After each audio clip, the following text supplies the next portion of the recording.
Bismillahirrahmanirrahim. Assalamualaikum warahmatullahi wabarakatuh. Alhamdulillah, kali ini kita berjumpa kembali dalam pelajaran pendidikan agama Islam di kelas 12 SMK.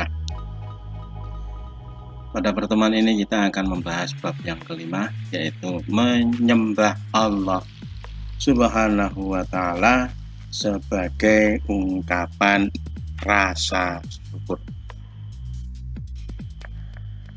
Anak-anakku sekalian, pernahkah kamu merasa dirimu adalah orang yang hidupnya paling menderita? Mungkin karena tidak memiliki seperti yang dimiliki teman-temanmu, tetanggamu, atau dengan orang-orang yang kaya-kaya yang pernah kau lalui. Atau mungkin pernahkah kamu membanding-bandingkan rumahmu dengan rumah-rumah teman-temanmu yang lebih kaya darimu? Lalu kamu terus merasa sedih karena tidak memiliki rumah seperti itu.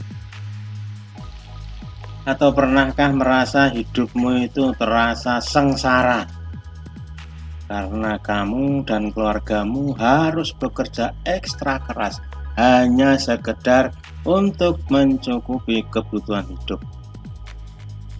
Sementara orang-orang di luar sana hidupnya enak tanpa harus bekerja keras. Anak-anakku sekalian, jika hidup kita masih sering merasakan hal-hal yang seperti itu, ini tandanya bahwa kita belum memiliki kecerdasan beragama yang dinamakan syukur. Jika kecerdasan seorang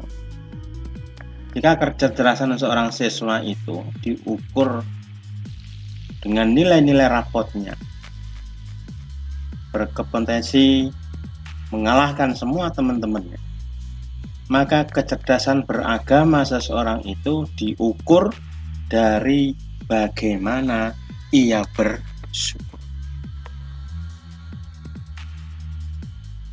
Orang yang agamanya lebih baik bukanlah orang yang sekedar rajin sholat, rajin puasa, rajin sedekah, akan tetapi lebih daripada itu.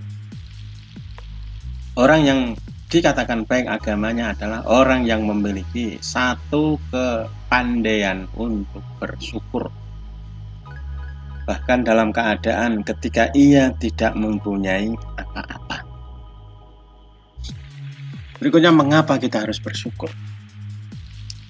Karena bersyukur itu sebagai tanda ketinggian iman seseorang. Karena hanya orang-orang yang berimanlah yang bisa bersabar dan bersyukur. Semua keadaan bagi orang-orang beriman itu baik. Jika mendapat nikmat, maka ia akan bersyukur, dan itu baik untuknya. Dan jika ia mendapat musibah, maka ia akan bersabar, dan itu pun juga baik baginya. Karena hanya orang-orang yang tidak berimanlah.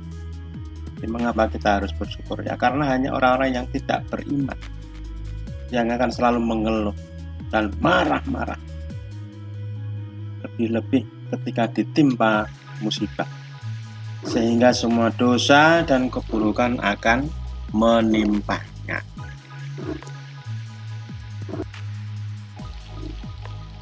Anak-anakku sekalian, bersyukur kepada Allah Subhanahu wa ta'ala. Pernah nggak kamu mengalami pas pulang sekolah, panas-panas, capek-capek, lagi rebahan, terus tiba-tiba terdengar suara azan asar? Kira-kira apa yang akan dikatakan? Waduh, kok udah asar? Itu pasti ya. Loh, lawang disuruh sholat kok, waduh. Tahu enggak? Pada saat itu sebenarnya kita sedang tidak merasa bahwa kata-kata itu sangat mencerminkan bahwa selama ini kita memperlakukan sholat hanya sebagai sesuatu yang merepotkan saja. Dan itu benar-benar sangat tidak baik untuk dilakukan bagi orang-orang yang beriman. Belajar bersyukur kepada Allah Subhanahu wa Ta'ala. Seumpama suatu ketika tidak ada angin, tidak ada apa-apa, tiba-tiba kamu diberi uang 1 juta oleh seseorang misalnya. Bagaimana kamu akan memperlakukan orang itu? Pasti kamu akan memperlakukan orang yang memberimu uang itu sangat baik. Kamu pasti akan mengungkapkan rasa terima kasih yang banyak. Atau mungkin kamu berharap suatu saat nanti kamu bisa membalas kebaikan orang-orang itu. Betul nggak? Itu pasti. Nah, disitulah anehnya kita. Kepada orang yang memberikan kita uang hanya 1 juta saja, kita berterima kasihnya sebegitu besarnya. Tapi kenapa kepada Allah yang memberikan kita berjuta-juta nikmat, kita sering tidak bersyukur kepadanya? Kita sering tidak berterima kasih kepadanya, bahkan mengeluh ketika diminta sujud kepadanya. Allahu Akbar. Oleh karena itu anak-anakku sekalian, marilah kepada Allah Subhanahu wa Ta'ala kita belajar untuk berterima kasih dengan cara yang sebaik-baiknya. Terima kasih untuk apa?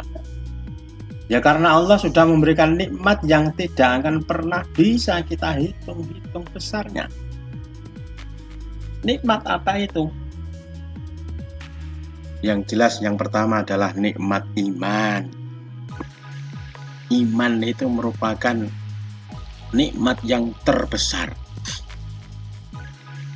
yang diberikan Allah Subhanahu wa Ta'ala kepada kita, yang harus kita jaga, yang harus kita rawat, yang harus kita syukuri selamanya sampai mati. Yang kedua adalah nikmat kehidupan. Tidak ada satupun di dunia ini yang bisa memberikan kita kehidupan kecuali Allah Subhanahu wa Ta'ala. Yang ketiga adalah nikmat sehat. Mata bisa melihat, telinga bisa mendengar, mulut bisa berbicara, tangan bisa bergerak, dan lain sebagainya. Coba perhatikan, berapa banyak orang yang memiliki mata tapi tidak bisa melihat, punya telinga tapi tidak bisa mendengar, punya mulut tapi tidak bisa bicara. Ada juga orang-orang yang hidup tapi tidak mempunyai tangan, tidak mempunyai kaki. Sangat banyak sekali nikmat-nikmat Allah yang harus kita syukuri. Kalau kita mau menghitung-hitung nikmat Allah, kita tidak akan pernah bisa menghitungnya, saking banyaknya. Orang bisa makan enak karena tidak sariawan atau karena tidak sakit gigi. Coba kalau sakit gigi, jika dihitung sudah berapa nikmat yang sudah kita terima? Pertanyaannya, sudahkah semua itu kita syukuri? Lantas mengeluh hanya karena belum menjadi orang kaya atau karena hidupnya susah? Pantaskah kita bersikap demikian? Nah, yang berikutnya adalah penghalang syukur. Ada beberapa hal yang menjadi menghalangi kita untuk selalu bersyukur kepada Allah Subhanahu wa Ta'ala. Orang akan sulit bersyukur selama mereka itu masih selalu melihat ke atas. Selalu melihat ke atas. Selalu melihat orang, wah dia lebih kaya, oh dia mobilnya lebih bagus, dia rumahnya lebih elok. Nah, itu dia akan bersyukur, pasti dia akan mengeluh, banyak mengeluh. Kemudian yang menjadi pahala yang kedua, tidak pernah melihat semua yang dia miliki itu adalah sebagai pemberian Allah Subhanahu wa Ta'ala. Dia merasa bahwa apa yang dimilikinya itu adalah merupakan semua jerih payahnya, kerja kerasnya. Itu loh kadang-kadang yang membuat mereka itu lupa bahwa semua apa yang terjadi pada dirinya itu tidak lepas dari Allah Subhanahu wa Ta'ala. Bersyukur kepada Allah Subhanahu wa Ta'ala, cara belajar bersyukur atas semua. Jadi yang pertama, selalu kita itu harus melihat melihat ke bawah, jangan melihat ke atas. Ungduru ilaman asfala minkum wala tangduru ilaman huwa fawqakum. Urusan dunia lihatlah ke bawah agar muncul rasa syukur. Jika urusan akhirat lihatlah ke atas agar muncul rasa semangat untuk beribadah. Orang yang punya motor bersyukurlah. Alhamdulillah saya punya motor, dia itu naik sepeda ontel. Saya masih lebih baik daripada yang ngontel. Saya ngontel ya kono. Bersyukur, alhamdulillah ya Allah, nikmat sudah Kau berikan pada saya berupa sepeda ontel. Dia melihat kepada siapa? Orang yang jalan kaki itu jalan kaki, tidak punya kendaraan. Mending saya masih punya ontel. Yang jalan kaki juga begitu. Alhamdulillah ya Allah, Engkau telah memberikan nikmat padaku kaki yang utuh, bisa bergerak, berjalan. Yang melihat kepada orang yang tidak bisa berjalan dibantu dengan alat.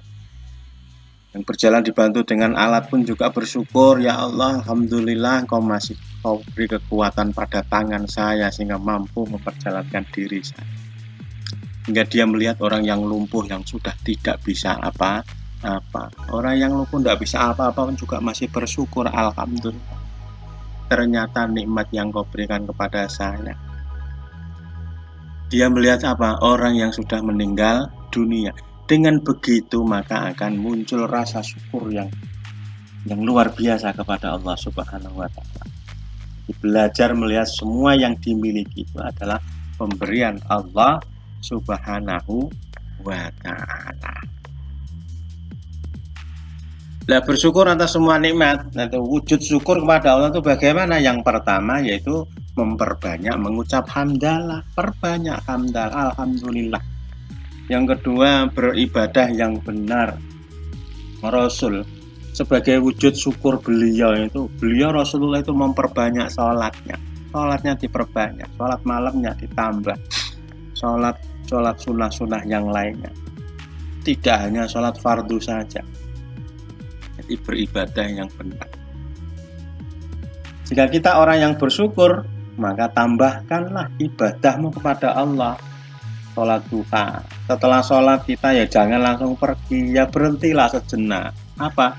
Ya mengucapkan hamdalah, tasbih, tahmid, tahlil, takbir, zikir pada Allah.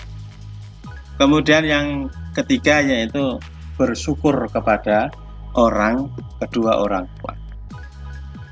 Di dalam surat Luqman ayat 13 Allah menyebutkan wa qala Luqman ibnihi wa huwa ya'iduhu ya bunayya la tusyrik billah inna syirka la dzulmun adzim. Ini wasiatnya Luqman, nasihatnya Luqman pada putranya. Dan ingatlah ketika Luqman berkata kepada anaknya di waktu ia memberi pelajaran kepada, anakku, jangan kau sekutukan Allah. Sungguhnya mempersekutukan Allah adalah benar-benar kezaliman yang besar. Ayat berikutnya, bahwa sainal insana biwalidayhi hamalatu ummuhu wahnan ala wahn wa fisaluhu fi 'amaini an yashkurli wa liwalidayhi ilayya. Perintahkan kepada manusia berbuat baik kepada kedua bapak ibunya.